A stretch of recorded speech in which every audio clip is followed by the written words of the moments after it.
آج ہم جس ہستی کی بات کرنے جا رہا ہے وہ صرف ایک بادشاہ نہیں بلکہ علم، عدل، تقوی اور حکمت کے ایک عظیم مثال تھے۔ جی ہاں، ہم بات کر رہے ہیں خلیفہ ہارون الرشید رحمہ اللہ کی۔ ہارون الرشید کا نسب مبارک، مکمل نام ہارون بن محمد المہدی العباسی، پیدائش 763، والد خلیفہ مہدی عباسی، خلافت کا پانچواں خلیفہ۔ خلافت کا دور 786 سے لے کر 809 تک۔ وہ دنیا کے عظیم ترین خلفاء میں شمار ہوتے ہیں۔ علم اور تربیت کہاں سے ملی؟ بہترین اساتذہ سے تعلیم حاصل کی۔ امام ابو یوسف رحمہ اللہ شاگرد امام اعظم رحمہ اللہ سے فقہ سیکھی۔ قرآن، حدیث، ادب، فلسفہ اور جنگی حکمت عملی میں ماہر تھے۔ عدل اور انصاف، ہارون الرشید ہر رات اپنے خفیہ لوگوں سے رعایا کی حالات معلوم کرتے، غریبوں کے ساتھ انصاف کرتے، مظلوموں کی فریاد سنتے، کہتے اگر کوئی مظلوم میرے دروازے پر آ جائے تو میں اسے خالی ہاتھ نہیں لوٹاتا۔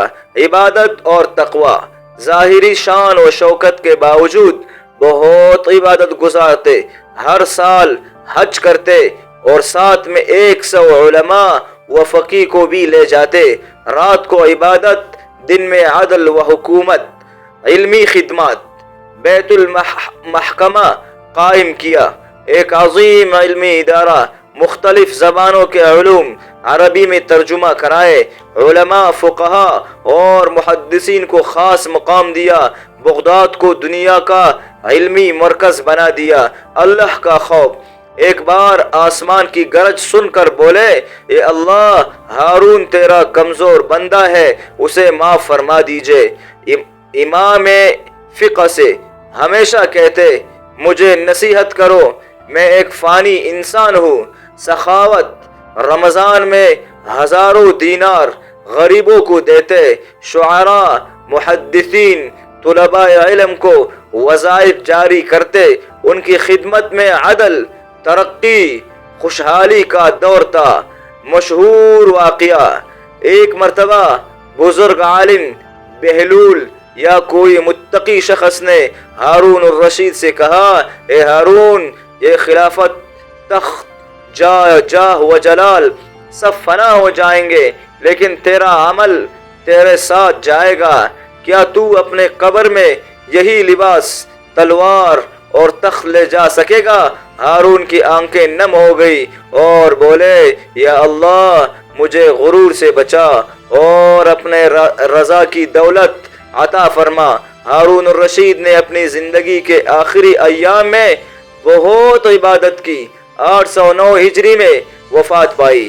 مرتے وقت یہ الفاظ کہے یا من لا یزول ارحم من قد زال، اے وہ جس کی بادشاہی کبھی ختم نہیں ہوتی، رحم فرما اس پر جس کی بادشاہی ختم ہو گئی۔ یا اللہ، ہمیں بھی ہارون الرشید جیسے انصاف، علم اور دین کی خدمت کا جذبہ عطا فرما۔